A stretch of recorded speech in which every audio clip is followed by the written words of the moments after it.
ശ്രീ ഹരിദാസ്, ഇന്നലെ കണ്ണൂരിൽ ഈ LDFിൻ്റെ പോസ്റ്റ് ഓഫീസ് ഉപരോധം ഇന്നത്തെ ഉപരോധം അതുമായിട്ട് ബന്ധപ്പെട്ട് ഒരു പന്തൽ നിർമ്മാണത്തിനിടയിൽ KSRTC ബസ് കുടുങ്ങുകയും അതുപോലെ പന്തലിൻ്റെ മുകളിൽ നിന്ന് വീണ് ഒരാൾക്ക് പരിക്കേൽക്കുകയും ചെയ്തിരുന്നു. ഇന്ന്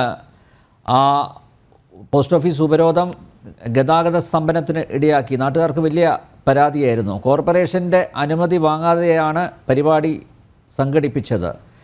നോക്കൂ, ഈ വഞ്ചിയൂർ വിഷയത്തിൽ ചർച്ചയ്ക്കായിട്ട് ഞാനൊരു ഇടത് സഹയാത്രികരെ ക്ഷണിച്ചു. അദ്ദേഹം ഒരു അഭിഭാഷകനാണ്. അദ്ദേഹം എൻ്റെ അടുത്ത് പറഞ്ഞത് വഞ്ചിയൂരിലെ പാർട്ടി ഓഫീസ് തന്നെ റോഡ് കയ്യേറിയിട്ടാണ് നിർമ്മിച്ചിരിക്കുന്നത്. നിങ്ങൾ അതുകൂടി ഒന്ന് പരാമർശിക്കണമെന്നാണ് പറഞ്ഞിരിക്കുന്നത്. വഞ്ചിയൂരിലെ CPM ഓഫീസ് റോഡ് കയ്യേറി അനധികൃതമായിട്ടാണ് നിർമ്മിച്ചിരിക്കുന്നത്.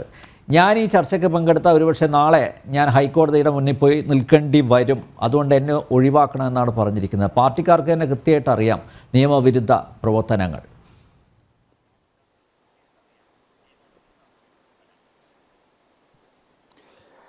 അവനവൻ ആത്മസുഖത്തിനാചരിക്കുന്നവ അപരന് സുഖത്തിനായി വരയണം. ഇവിടെ ആചരിക്കപ്പെടുന്ന ഒരു വിഷയത്തിൻ്റെ കാര്യങ്ങളല്ല പറയുന്നത് എങ്കിലും ഇത്തരത്തിലൊരു പരിപാടി നടത്തുമ്പോൾ അത് അണികൾക്ക് ഒരു സന്ദേശമാകണം, അത് പാർട്ടി പ്രവർത്തകർക്ക് ഒരു ആവേശമാകണം.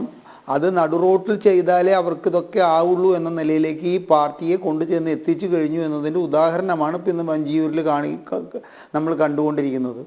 ഹൈക്കോടതി പാതയോര പൊതുയോഗങ്ങൾ നിരോധിക്കുകയും അതിനെ ചോദ്യം ചെയ്തുകൊണ്ട് സുപ്രീം കോടതിയിൽ CPM എന്ന് പറയുന്ന പാർട്ടി പോയപ്പോൾ ഹൈക്കോടതി വിധി ശരിവെക്കുകയും ചെയ്തത് ഹൈക്കോടതിക്കും സുപ്രീം കോടതിക്കും ഒരു രാഷ്ട്രീയ പാർട്ടിയോടും വിരോധമോ അല്ലെങ്കിൽ വിദ്വേഷമോ ഉണ്ടായതുകൊണ്ടല്ല.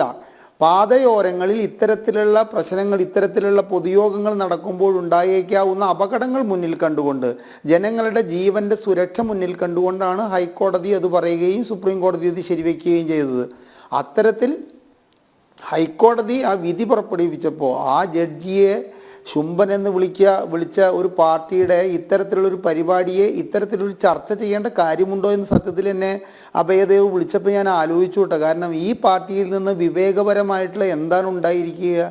ഭരണം ഞങ്ങളുടെ കയ്യിലാണ് എന്ന ധാർഷ്ട്യത്തിൻ്റെ പേരിൽ പൊതുജനങ്ങളുടെ സഞ്ചാര സ്വാതന്ത്ര്യം തടസ്സപ്പെടുത്തിക്കൊണ്ട് ഈ ധാർഷ്ട്യം കാണിക്കാൻ CPM എന്ന് പറയുന്ന പാർട്ടിക്കല്ലാതെ മറ്റൊരു പാർട്ടിക്കും സാധിക്കുകയില്ല.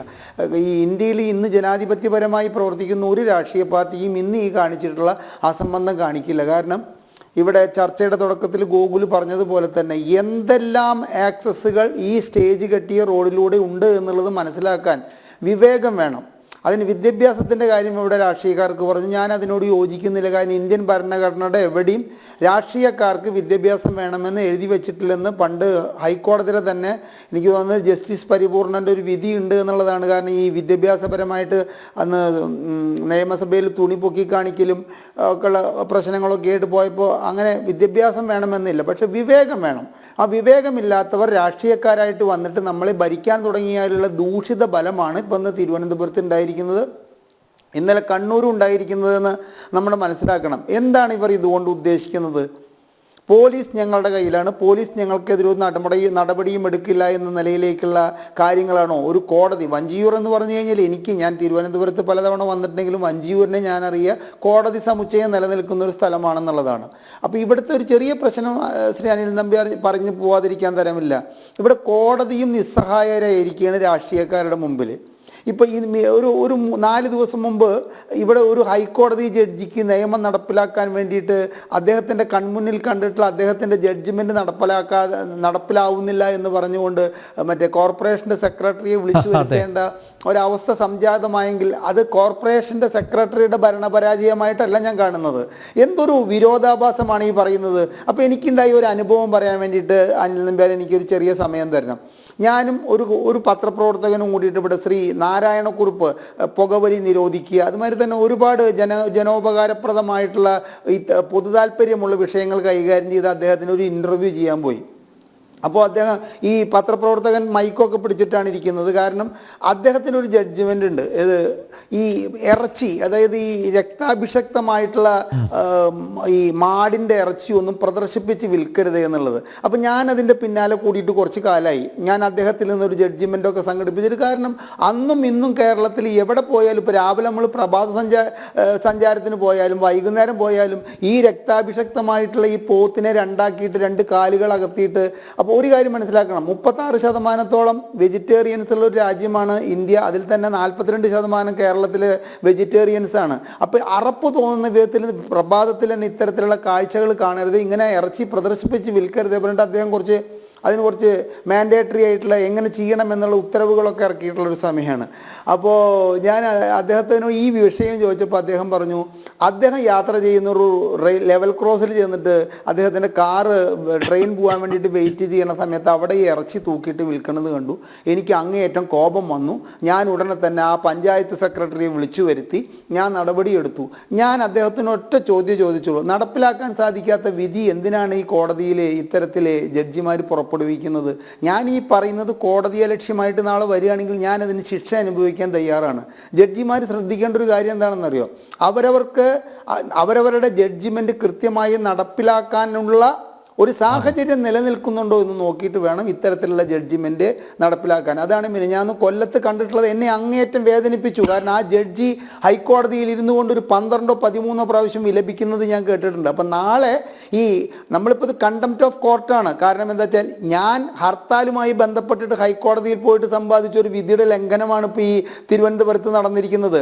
ശ്രീ HL ദത്തു എന്ന് പറഞ്ഞിട്ട് പിന്നീട് സുപ്രീം കോടതിയുടെ ചീഫ് ജസ്റ്റിസായ മനുഷ്യൻ കേരള ഹൈക്കോടതിയുടെ ജസ്റ്റിസായിരിക്കുമ്പോൾ എനിക്ക് കിട്ടിയിട്ടുണ്ടൊരു വിധി.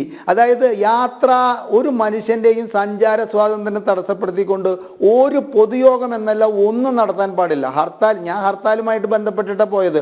പക്ഷേ അതിൽ വെണ്ടയ്ക്ക അക്ഷരത്തിൽ എഴുതിയിട്ടുള്ള ഒരു വരിയാണിത്, ഒരാളുടെ സഞ്ചാര സ്വാതന്ത്ര്യവും നഷ്ടപ്പെടുത്തിക്കൊണ്ട് ഒന്നും നടത്താൻ പാടില്ലെന്ന്. അപ്പം ഞാൻ നാളെ ഇത് കണ്ടംപ്റ്റ് ഓഫ് കോർട്ടാണെന്നും പറഞ്ഞിട്ട് ഹൈക്കോടതിയിൽ പോയി കഴിഞ്ഞാൽ ഇവർക്കെതിരെ നടപടിയെടുക്കാൻ കോടതി ഒന്ന് കിടന്നിട്ട് വഴുക്കും ശ്രീ അനിൽ നമ്പ്യാർ. അല്ലെങ്കിൽ എനിക്കാവും, കാരണം ഞാൻ ആ പെറ്റീഷണറാണ്, എനിക്കിതിനെ ചോദ്യം ചെയ്യാം.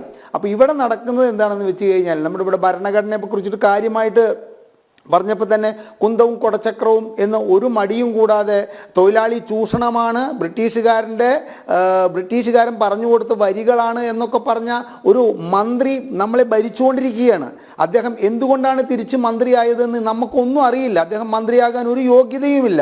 അപ്പോൾ അത്തരത്തിലൊരു മന്ത്രിസഭയിലുള്ള ഒരു സംസ്ഥാന ഗവൺമെൻറ്റിൻ്റെ ഇത്തരത്തിലുള്ളൊരു നടപടിയെ നമ്മൾ ഈ ചർച്ച കൊണ്ട് അവസാനിപ്പിക്കാമെന്നല്ലാതെ തുടർന്ന് ഒരു നടപടിയും ഉണ്ടായില്ല. കാരണം നാളെ ഞാനിത് ഹൈക്കോടതിയിലേക്കോ, അല്ലെങ്കിൽ ഞാനെന്നല്ല ആരെങ്കിലും ഹൈക്കോടതിയിൽ പോയി കഴിഞ്ഞാൽ ഇവിടുത്തെ പോലീസ് പക്ഷം ചേരും. അവിടെ ഗതാഗതത്തിന് യാതൊരുവിധ തടസ്സങ്ങളും ഇല്ല എന്ന നിലയ്ക്കുള്ള അഫിഡവിറ്റ് ഫയൽ ചെയ്യുന്നതോടുകൂടി കോടതി സ്തംഭിച്ചു പോകും. പിന്നെ എന്ത് ചെയ്യും? തെളിവ് കൊടുക്കേണ്ടത് പോലീസാണ്.